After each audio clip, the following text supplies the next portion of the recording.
Welcome back to Horns High Studios and another edition of 666 seconds of murder.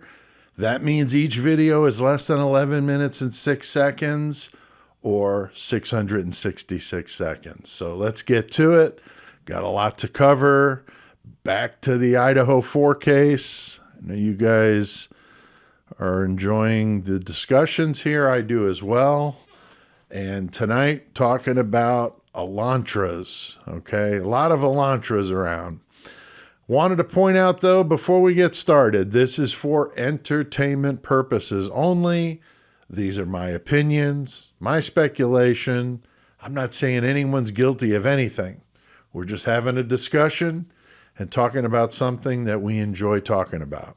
That's as simple as that. Okay, so the white Hyundai Elantra has been the source of quite a bit of controversy among those that follow this case. Web sleuths have been out there spending countless hours scouring through videos, Linda Lane footage, Banfield, you name it, and using Google Earth. I mean, going to every end of the globe to figure out where this white Elantra was and all of that. It's been crazy. Now, it was December 7th of 2022 that the Moscow PD announced that they were looking for a 2011 to 2013 white Hyundai Elantra. And we were told that tips, led them to start looking for that vehicle, and that there was video cameras that showed that vehicle in that neighborhood at the time they believed the crimes happened. Strangely, the image they shared with the public was not an actual still photo off one of these cameras, but it was a stock photo of an Elantra, which is odd. You would think they would show you an actual picture of the car that you're supposed to be looking for, in case there's a sticker in the windshield or something like that that might distinguish it from all the other white Hyundai Elantras, all right? So it definitely is strange. Everything we've been shown is blurry, grainy, can barely tell it's a white car, let alone an Elantra. So I don't know, and I know some of the video is clearer than that, but some of it has just been ridiculous. And until they show some definitive, evidence of that, I'm just not buying it. I'm sorry. These people do not give me any reason to believe a word they say. They have just been too shady. So they don't get any leeway with me on this. And that's just my opinion. I just don't know how they could say it's Brian's car with what I've been shown. Now, there were 22,000 cars that matched that description in Idaho. 22,000. And that's not counting how many cars would have been in Washington State, which, as we know, is only 10 miles from Moscow, Idaho. There were 90 white Elantras at the university registered to park there. So that's a lot of vehicles that look awfully similar to each other. The Elantra is the 112th most popular car in the United States. I was interested to find out.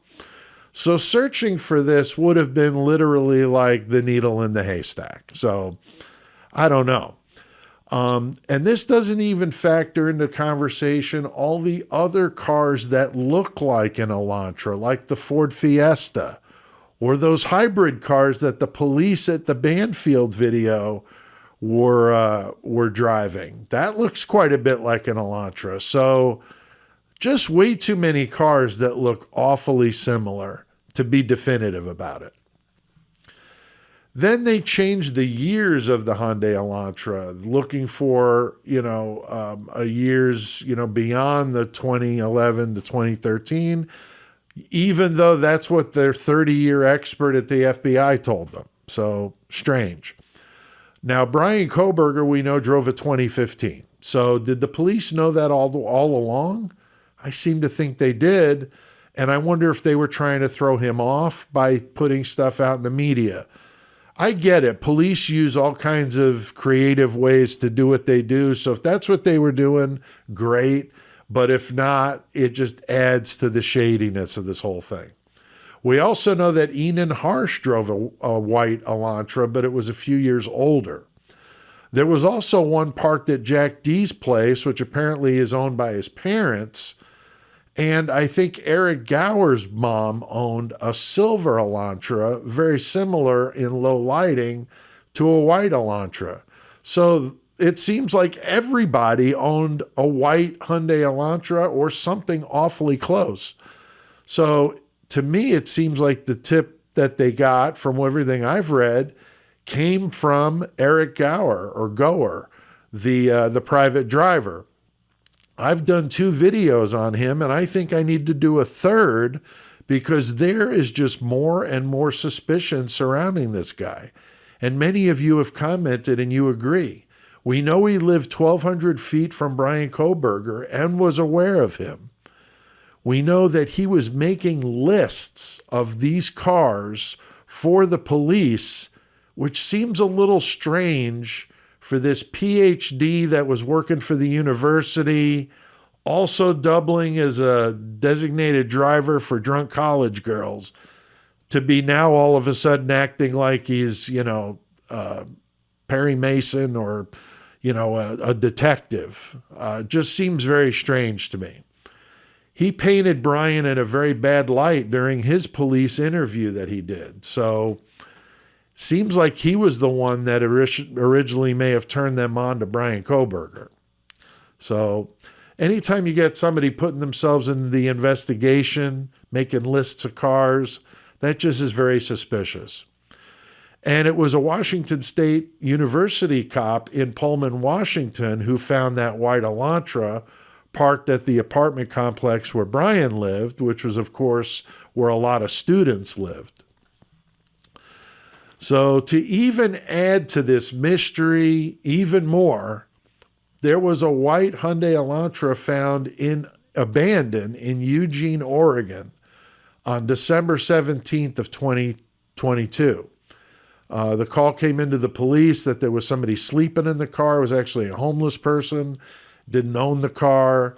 They wound up tracing the car to an owner in Colorado, a female, who they said at first, nothing to see here, has nothing to do with the case. But then it comes out that she purchased the car from Dan Esty, who was one of the owners of 1122 King Road. I mean, can this case get any more bizarre? This is like the Twilight Zone with all the crazy things. I mean, this is like a conspiracy theorist's dream here. And after the incident on King Road, he apparently sold the home or sold all his properties in Moscow and then donated the home to the university. So, little strange. And I've always been wondering, why don't we ever see or hear about any video from the apartment complex where Brian Kohberger lived? I just wonder why there were no cameras or anything there. I'd find that odd. And also, we don't have any cameras at 1122 King Road. So at the beginning and end of this supposed journey that he would have made, there's no video of him, only everywhere else along the way. I find that very suspicious. Now, we've heard stories about Brian cleaning the car out in Pennsylvania with gloves on. We have heard he was a little bit of a neat freak, maybe a germaphobe. I don't know. But I know that's strange, but maybe that's why he did it. I don't know. We also know that the DA there in Pennsylvania is very suspicious, and that's where all that stuff came from. Kind of like Brian Enton saying that Brian Kohberger asked if they arrested any more people, and that's turned out to probably not be true. So I don't know. A lot of curiosities with this case. I'm not saying Brian's innocent, but I'm sure as hell not saying he's guilty. Not on anything I've seen. So what do you guys think about this issue with the car? I do want to say thank you to the members that's on the channel. Chris Marr, Dovey, Glowy, Justine Cooper, and Jennifer, thank you very much. You guys can join for only $1.99 if that's something that interests you, but you sure don't have to. You could subscribe for free, and I appreciate it. And we'll see you guys next time for another episode of 666 Seconds of Murder.